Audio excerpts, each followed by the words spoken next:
The broadcast is now starting. All attendees are in listen-only mode. Hi, everybody. Welcome to our Ask Me Anything event about using myTeachstone. Just so everybody knows, I'm going to share a few housekeeping tips. My name is Megan, and I will be today's moderator for the AMA. At any point during this presentation, please feel free to chat in your questions. There's a little box probably on the right side of your screen that says chat or questions. If you have any questions or if you have any technical difficulties during the webinar, please just chat in there, and I'll be monitoring it throughout the entire event. So I'll answer your questions, or we'll ask today's speakers your questions so that they can take them. I'm going to go ahead and actually launch our first poll question because we are curious about who's on the line. So if you have a chance, please tell us, what is your comfort level with myTeachstone? And while you're selecting your answer, I'm going to introduce our first presenter. This is Erin Loving. She is our Client Success Manager at Teachstone. Welcome, Erin. And Erin, I'll let you introduce everyone else on the line. Oh, thanks, Megan. Thank you. Hey, everybody. Thank you so much for taking time out of your busy schedules, because I know how busy all of you all are. And to take an hour out of your time truly means that this is important to you. So we're going to try to get as much information packed into this hour as we can. We've got a lot of questions that we've gotten from you guys, and we also have some just some information for you as well. But I want to introduce our experts, because that's exactly what they are. They're both from Many University in Dayton, Ohio. So our coach, quote coach role for myTeachstone is Brittany Lavelle. She is a class specialist with Many University. She's got 10 years experience working with kids. She is a class observer for preschool, toddler, infant age levels. She does everything that probably most of you guys do on here. She does observations. She works with coaches. Actually, she is the sole coach for Many Universities. So that might be a little bit different than what some of you are experiencing, but my experience working with Brittany is that she's absolutely fabulous, and I think you're gonna understand that when you hear her talk on the call today. And then we've also got Julie Thorner. Julie is the president of Many University, and she's also, she wears the admin hat in myTeachstone. And she has 30 years experience in childcare and preschool. Again, you guys have seen both of their backgrounds when you registered, so I really don't have to tell you that we do have some superstars here. But thank you, ladies, for joining us today. Again, I know that your schedules are super busy, so we really do appreciate you joining us.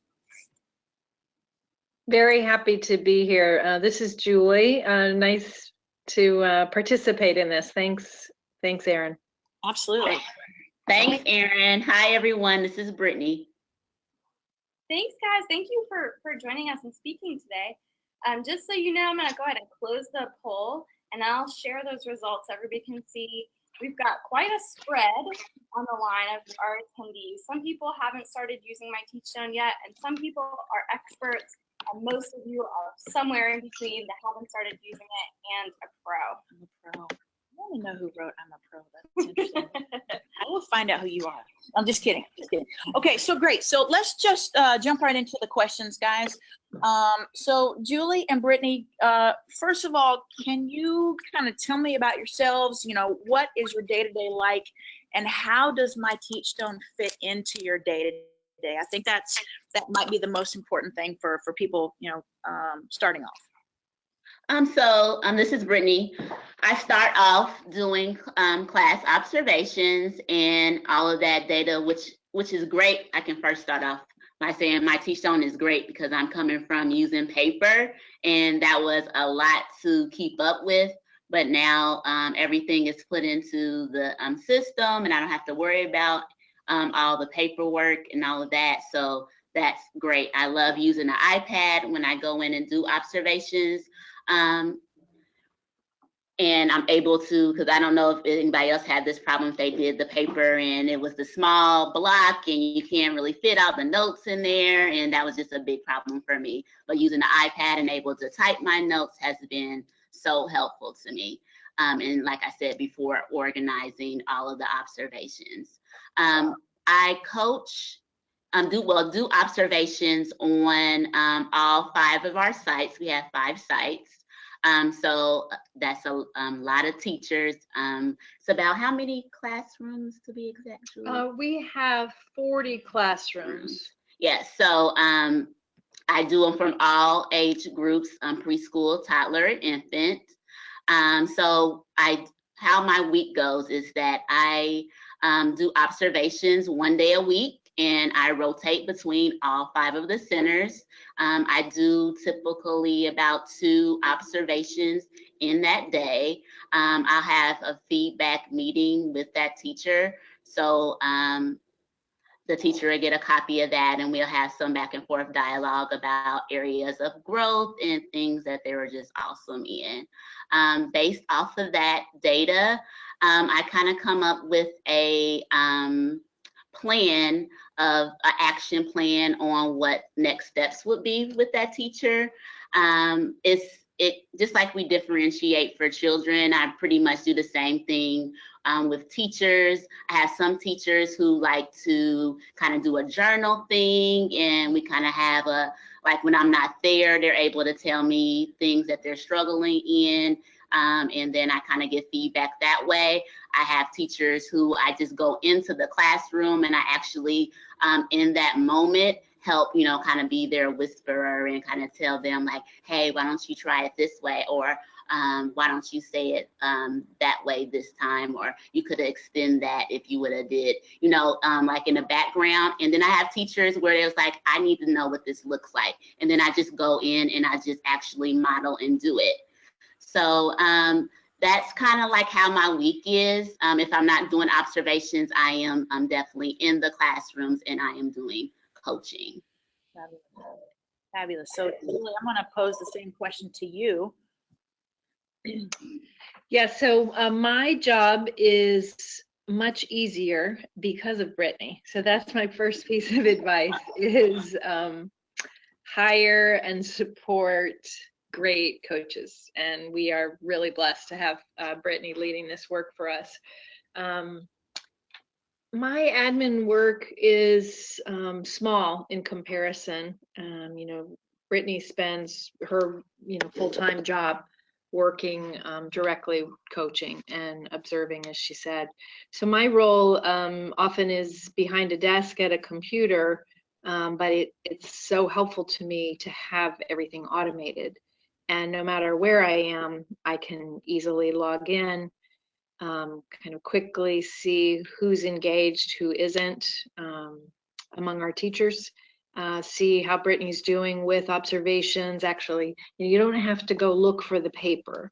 We don't have to worry about errors that, of course, we all make errors, just human nature. So automated scoring with, the observations, everything being contained, this kind of filing cabinet, if you will, archive. I love that. And that's probably what I spend more of my time with. Again, small amount of time.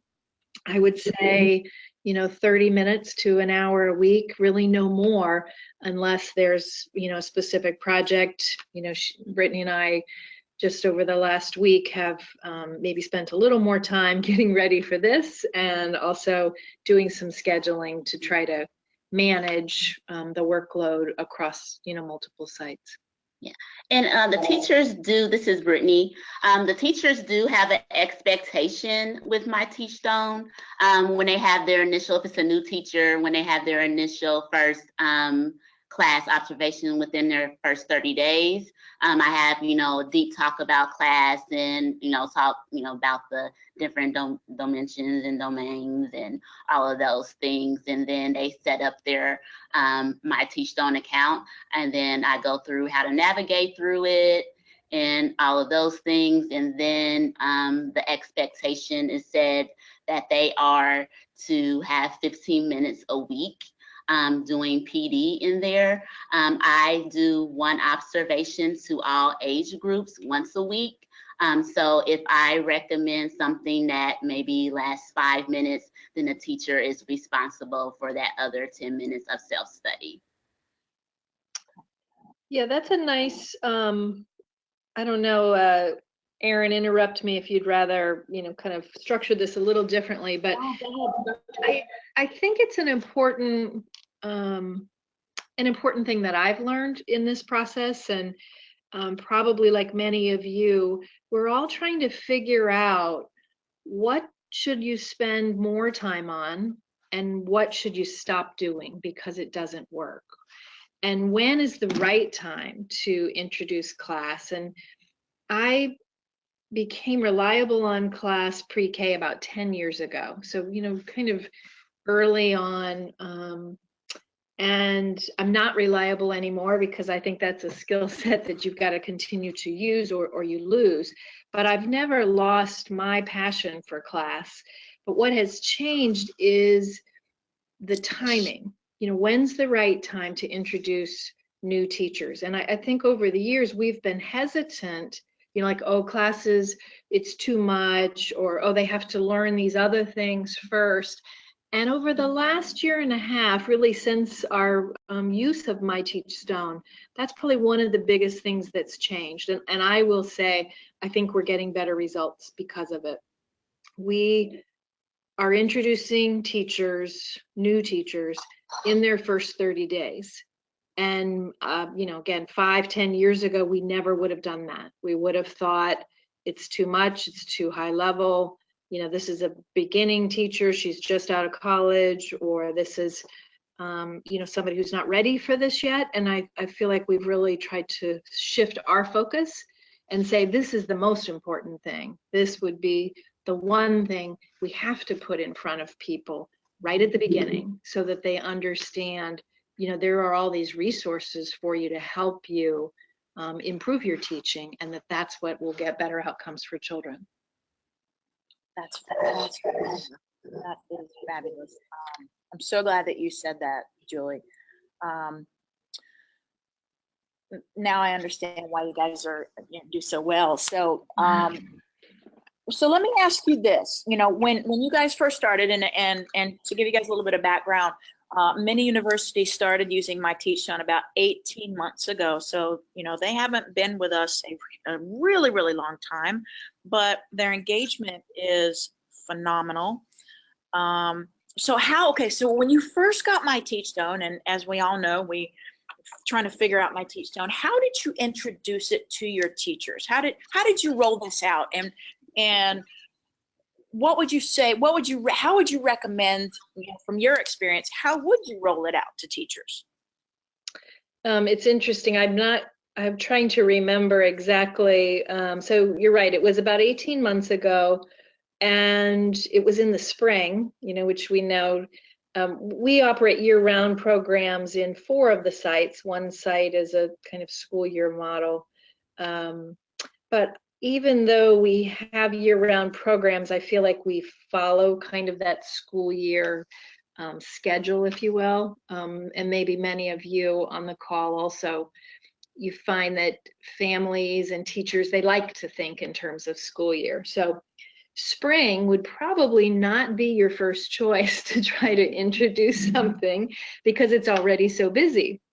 And people are often thinking about winding down the school year, all the additional assessments. And again, like many of you, I'm sure on the call, we have a variety of funding streams.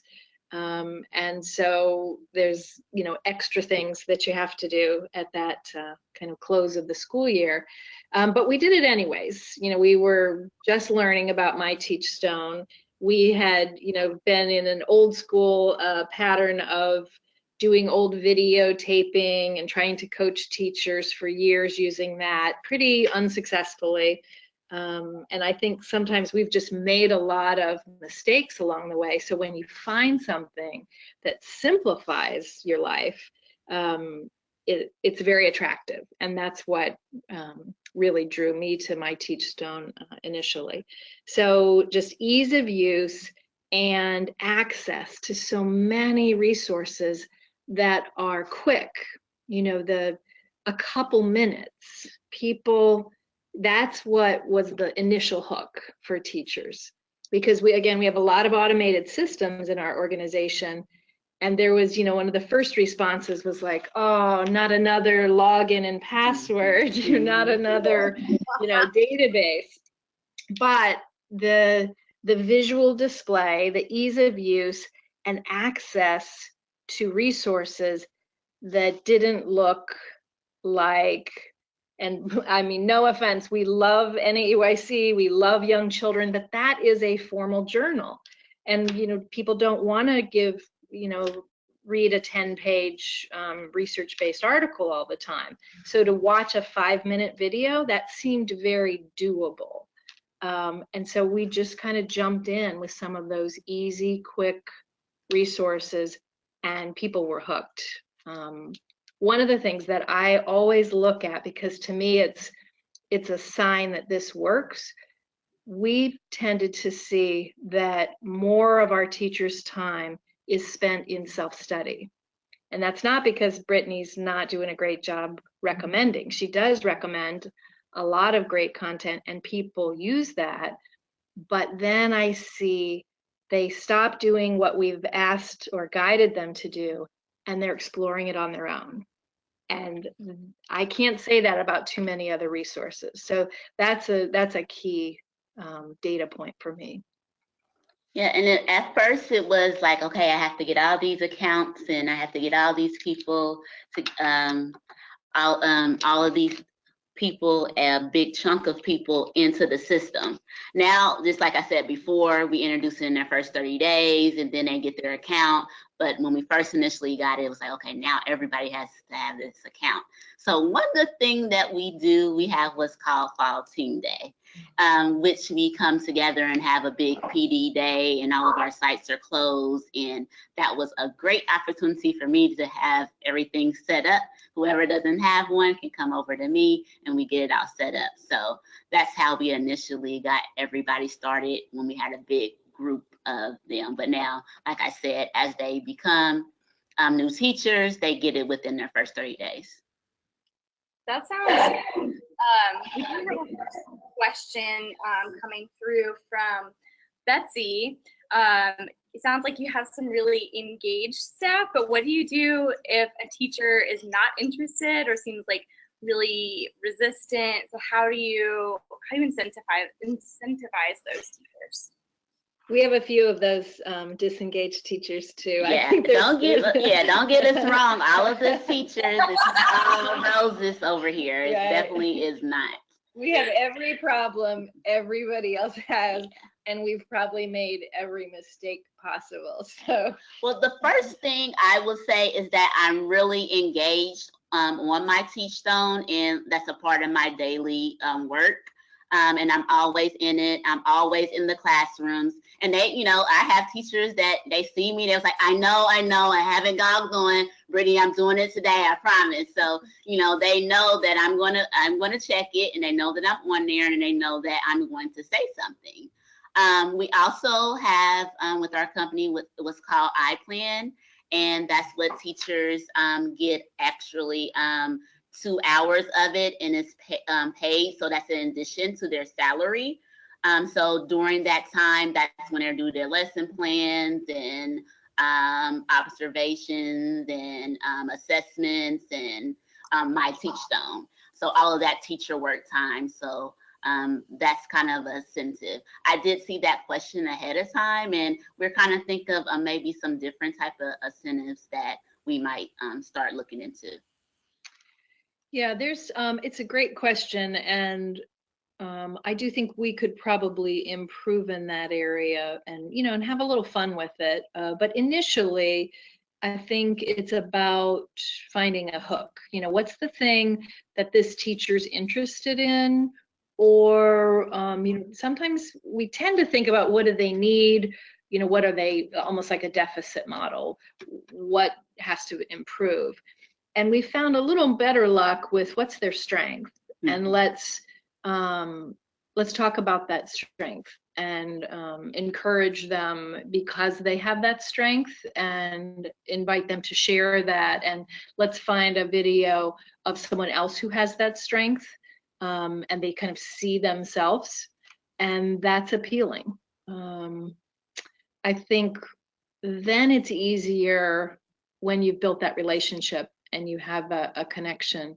You know, as you can tell, probably Brittany has this, you know, great personality, and she's very passionate, and she's a great model. So that, I think, goes hand in hand with the use of myTeachstone, is teachers see Brittany as, you know, she's real. She's been in classroom. She, you know, gladly comes into their classroom and will kind of walk alongside. So that's been helpful, I think, for the teachers who have been either resistant or just less engaged. Sometimes it's an organizational problem of a timing. I don't know how to fit this in. I've got all this other stuff. I'm not sure how to prioritize. So that's where along the way we've kind of carved out just 15 minutes a week. Again, it sounds very doable.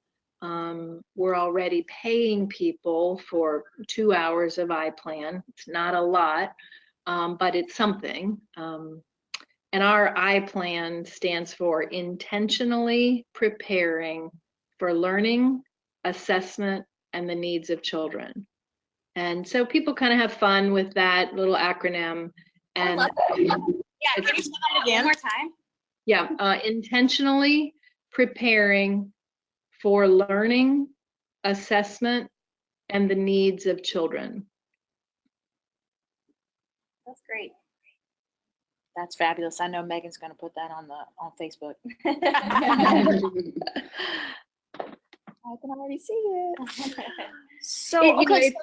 It goes along with class just because of the intentionality of interactions. That a lot of teachers are good teachers, and these tools, when they start to think about themselves as a teacher through the class lens, I'm a firm believer you can become a stronger teacher, and when you're a stronger teacher, better things happen for the outcomes for your children. And you know, almost every teacher that you know, that's really what they want. You know, they want to do something that helps the children that they're serving or caring and educating. So again, that's another angle.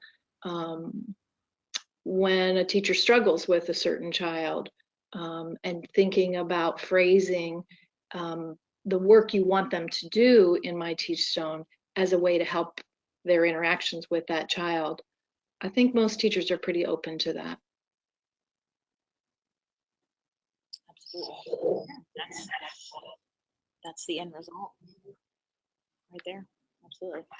So let me ask you a question about observations.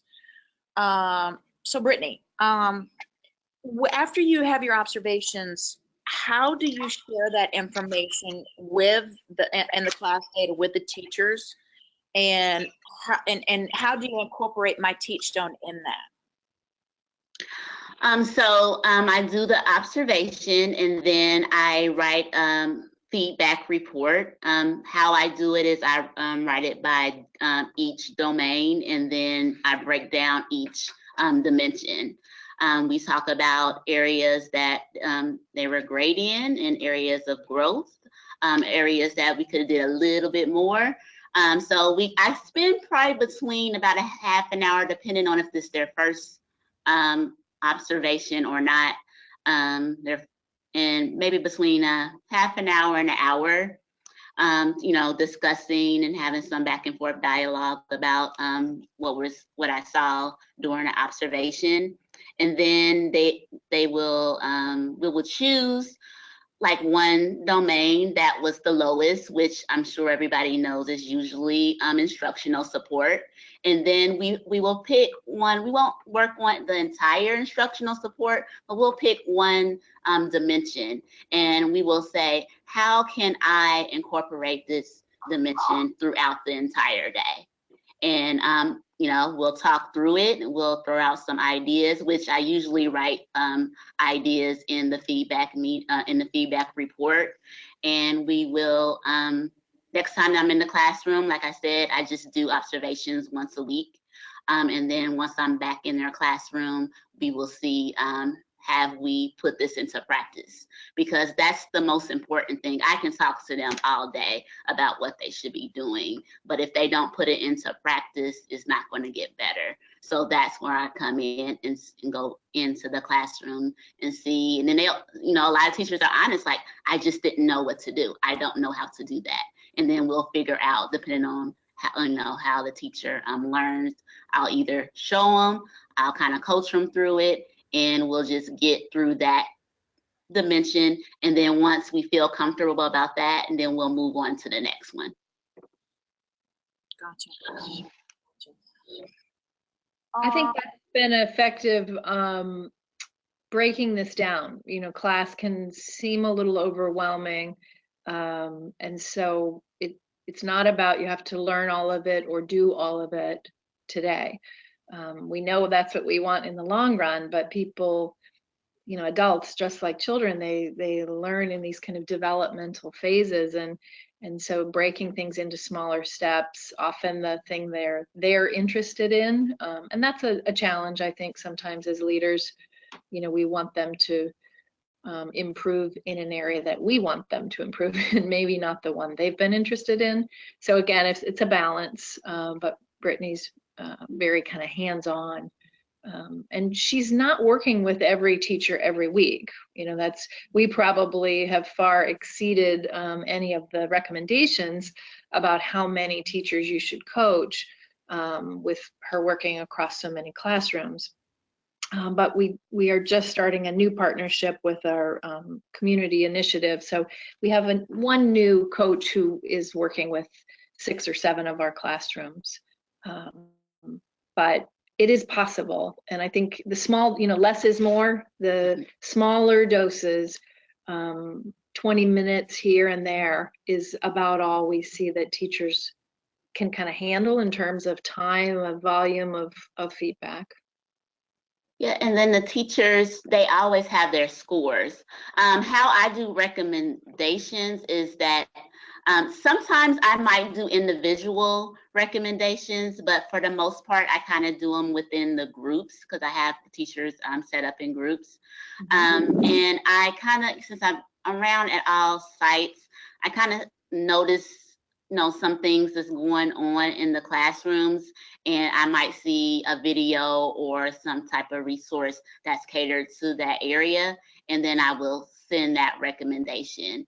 And also for self-studies, they have their scores and they know what domain and dimensions they were low in, and they can kind of, go through the resources and find, videos and resources that cater to that specific area. And that's what, how I guide them, that way to look at videos and resources to that area of growth.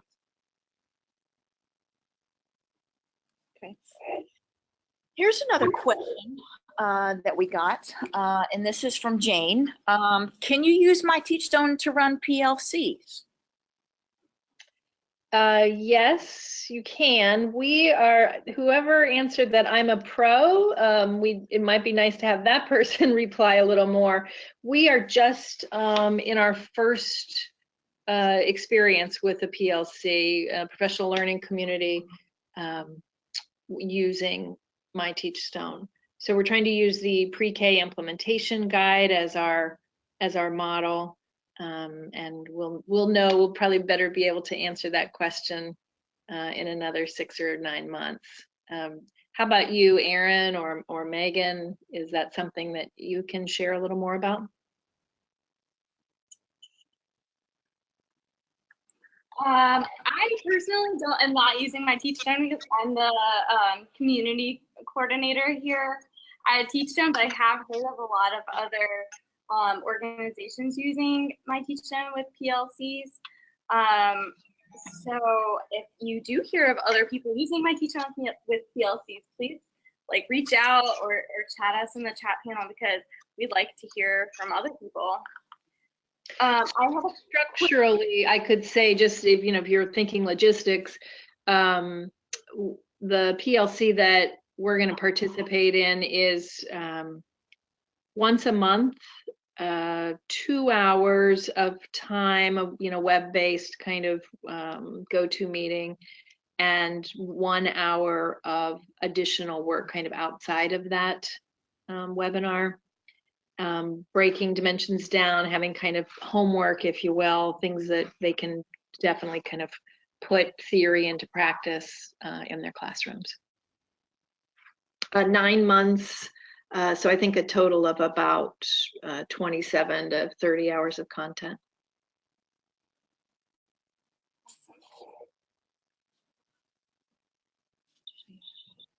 Yeah, I just from Brittany on the line, who was wondering a little bit more about how you guys are grouped.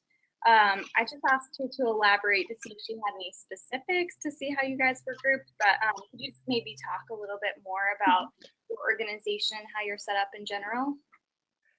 Groups as in how Brittany is grouping teacher groups? I think so. I think that's when Francine sent that in.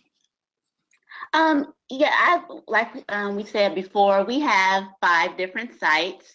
So I do have them grouped by age group, but I have 2 different groups within each age group, minus infants. Infants, we don't have as many classrooms, so they're just all in one group.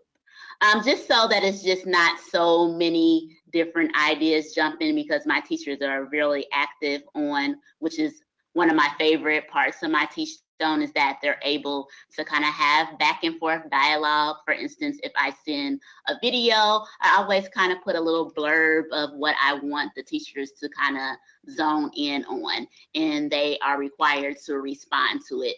Not that I'm going in and saying, hey, that was wrong, you're looking at that. I don't want that to do that at all. I just want them to kind of jump ideas off of each other, kind of seeing what other teachers are struggling with or what successes teachers are having, just to know that they're not alone. They actually do have back and forth dialogue with each other and say, hey, what did you get that resource from? Or what did you get that idea from? Or that was great. So that's one of my favorite things about it.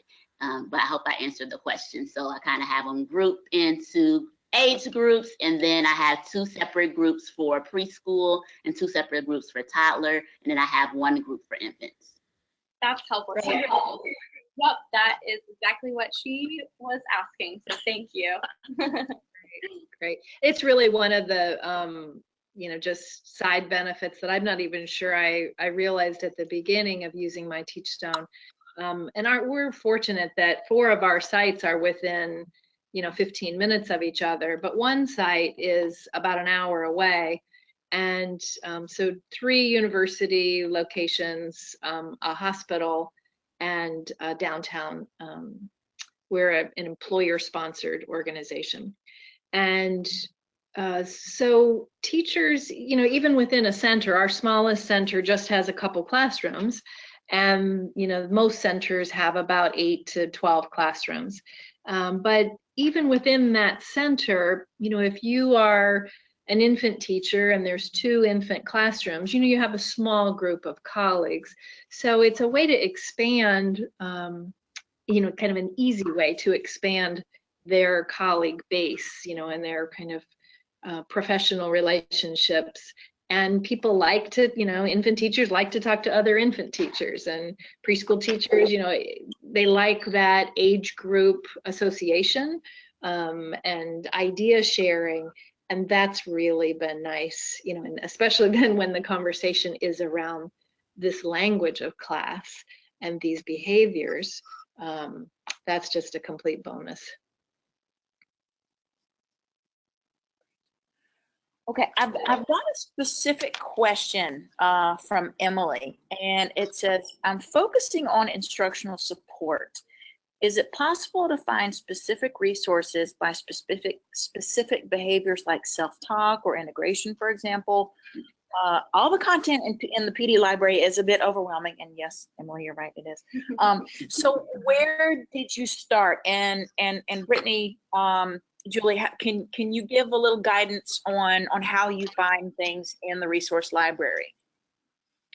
What's good about the resource library is that you can break it down. You can break it down by video, blog, link, that way. So if you know that you want to send a video, you can just push videos, and then you can say you want it to be, of course, English, and then you can put it to the age group, and then you can break it down by the domain and dimension. So you can go to instructional support, and,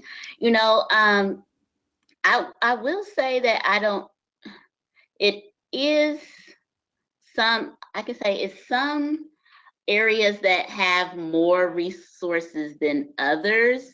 Integration is not as much. I don't see that as much I've seen a couple things on self-talk. So, I mean, it's some resources that could be a little bit more of, I don't know, that might be an Aaron or Megan question about that. But you definitely can break it down to kind of find the area that you're looking for. Yeah, I think the sorting and kind of filtering capabilities are, there's, again, kind of intuitive ease of use, but there are a lot of resources. So that's one of those things that's kind of a learning curve for us. And I think, more than half the people are kind of just starting out, or, still very much in the learning phase of this. Just give yourself a little time. I would say 9 to 12 months of use, and you probably, you'll feel like you know all those resources, or you've watched every video. And it's been an interesting thing. Brittany and I have just started talking about, some of the teachers, yes, we have turnover just like everyone else, but for those teachers who do stay and have been with us, for years and have been on this journey with us, sometimes people will say, oh, I already watched that video. Well, that's great, but you probably could learn something different if you watch it again. So there are a lot of resources, and then in certain areas they might still need to be expanded. But I'm a firm believer we can learn from reading and watching some of the same material, and you'll see it differently. You'll pick up the thing that you need. I think right. They're they are growing professionally with class, and as they grow and gain more knowledge in class, they will look at it differently.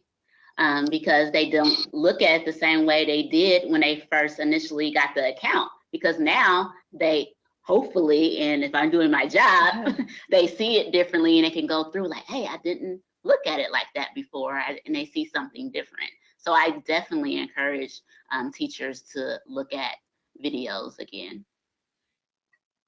Awesome. And just a PSA while we're here, every Tuesday we have a refresher webinar that we can, if you don't have the information, we can definitely send it out. A refresher webinar for coaches, observers, and admins. I believe it's 2 o'clock. Yeah, well, I know. I'm being given notes while I'm talking. But we'll have that schedule posted somewhere. But we have at 2 o'clock Eastern on every Tuesday, the first Monday, Tuesday. Excuse me, the first Monday. Never mind. We'll put it out there. We'll show it, because I clearly can't talk right now. But anyways, the idea behind it is that we have a refresher webinar that may go over some of the things you might have forgotten if you haven't been in myTeachstone in a while, or just clearly want to check things out again. We have that, so that is available, like I said, every Tuesday, and we'll post that schedule for everybody. I'll share a little bit more info in the chat panel in just 1 second, guys. Sorry, that was off the cuff. I apologize. So no, it's. I think one of the things I'd say is, I think really we couldn't ask for better kind of responsive partners. than Erin and some of her team. It really is amazing to me. You know, we tend to have a lot of ideas and questions, and Yeah, so I don't know, Erin. We might get on your nerves because I know you talk to her almost once a week at least. But they're so amazing. And I say this because if you haven't asked questions, or, you know, I can't find this report, or is there a way to do, you know, one quick example I'll give is Brittany had been doing observations, so we had, you know, at least a couple for several teachers, and I wanted to be able to compare scores more easily. And I really, my hat is off to the team at Teachstone, because they're so responsive.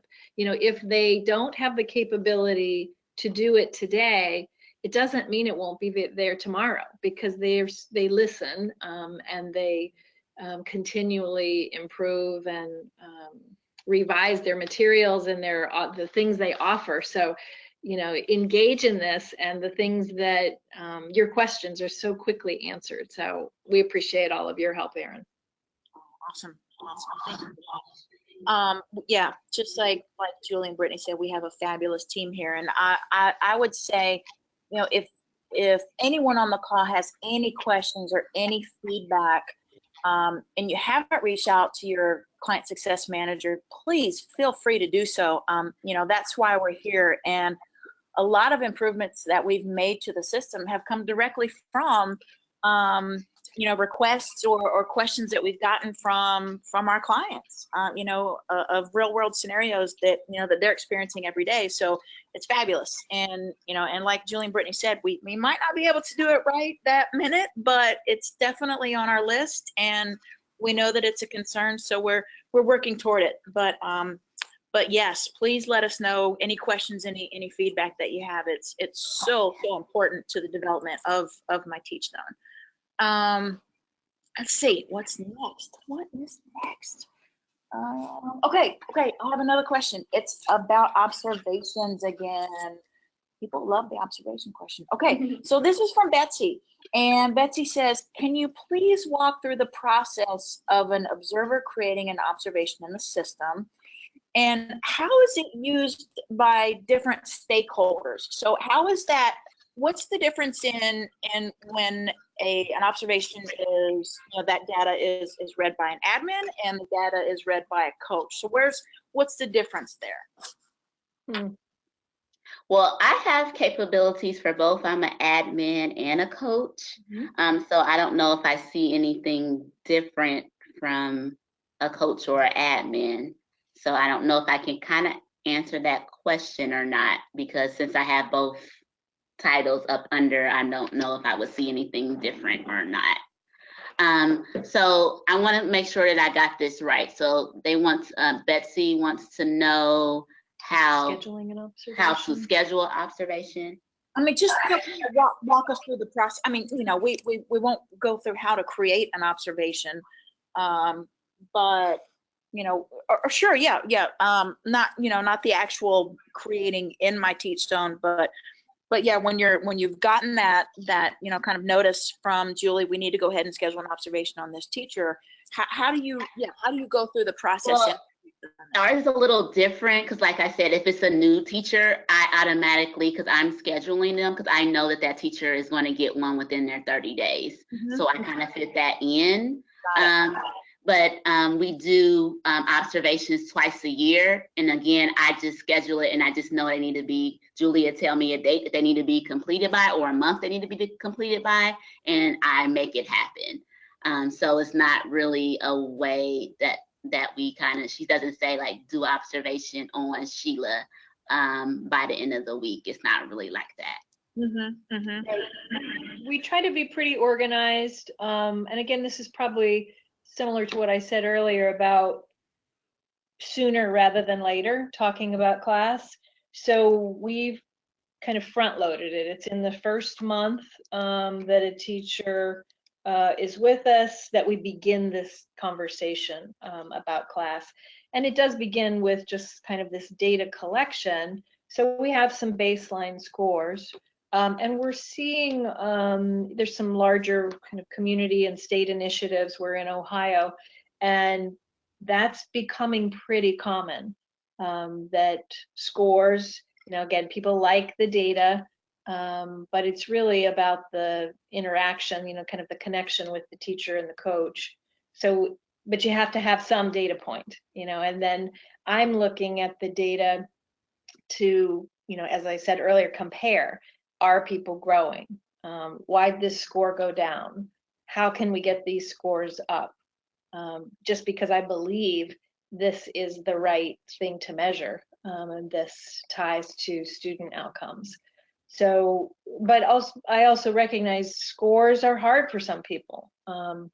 We were talking about a specific teacher in our organization who's, kind of always been the star student and the, kind of the star teacher. So it's been hard for her not to have perfect scores and she's a very seasoned, well-educated teacher. But it's the thing about, again, that I love about class can help everybody. It can help beginning teachers, learn more quickly what are the right skills and behaviors to become a better teacher, and it helps seasoned teachers improve their teaching. Does that answer the question? Yeah, no, I think that's exactly what we're Okay. So I see that it's, it's 4:46, and I know there's some things that we want to end up with. So let me ask you guys, I think one of the big things is what does success look like to you, Julie, as an admin, and to you, Brittany, as a coach? What does success look like in myTeachstone for you all? That's a good question. Yeah, I want to see people growing. I love to see them engaged in their learning. So, tracking, it's one of the things I like about myTeachstone is the data is so easy. It's all right there. I don't have to manipulate it or sort or do all kinds of crazy things just to get those data points. How much time are people spending? What are their scores? And then the comparison. Is there a connection between how much time people spend in this and an increase in scores? Those are the things that time in the system, increased scores, those are success points for me. Looking at it makes me happy, honestly, to see all the PD that people have participated in. And again, I don't know too many other systems where I could quickly see, again, down to a specific teacher level, what people have done, and then check to see, is it making a difference? So those are the success points, I guess, for me. And for me is when a teacher comes to me and I go in their classroom and they like, oh my God, it worked. I tried it and it worked. And they're so excited about their achievement. Like it's almost like they're the child and I'm the teacher, and it just makes me feel that is, I can't even express in words how that makes me feel. That's really rewarding for me, that they, just like it is when you teach a child and they finally get it and they're excited about it. So I think that's what success looks like for me. I've had a teacher that actually done an example from something that they saw on myTeachstone, an activity or something, and they said that really worked. He was like, I didn't think it would, but it did. And I said the questions, I wrote down the questions that she was asking, and I asked the same questions, and they were engaged. Nobody was hitting each other. Like, so I think that's what success looks like for me. Awesome. I want to do a quick time check. I see that we only have about 10 minutes left, and I want to make sure that everybody gets a chance to send in their questions. So if you haven't sent in a question you're dying to ask, please go ahead and fill out that little panel on the side there, and we'll get to it. And in the meantime, while people are sending in those questions, Erin, I've got a couple of questions probably best for you to answer. Fire away. Okay. The first one is from Tammy. Thank you, Tammy. Why don't we get credit when we complete, or credit/time when we complete a course in myTeachstone? That is an excellent, excellent question. Okay, so the reason why is that we don't know, Teachstone doesn't know how long it takes for someone to complete a course. So unfortunately, we can't, at this point, we can't associate time with it. I know that this is a concern that we've heard a few times. I think, on the back end, we're looking at some ways where we can figure out some time to go with courses, and also with, things that you read, blog posts. So again, like we said earlier, this may be something that you see as an improvement as we go down the road with myTeachstone.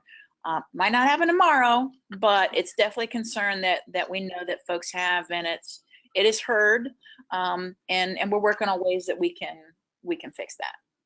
Great question. So kind of a follow-up question that I think I can answer. When will there be more PowerPoints, and when will there be more infant toddler resources? Those are some questions from Amanda and Josephine. And just so you know, I got a note just while we were on this call from somebody on our products team who said that they are adding more resources, more videos to myTeachstone gradually. So if you have ideas, or if you want to see a specific resource, reach out to your client success manager and say, hey, this sounds like a really great resource that I'd like to see in the future, and we'll kind of add that to our ongoing list of things that we might be able to add in the future. Absolutely.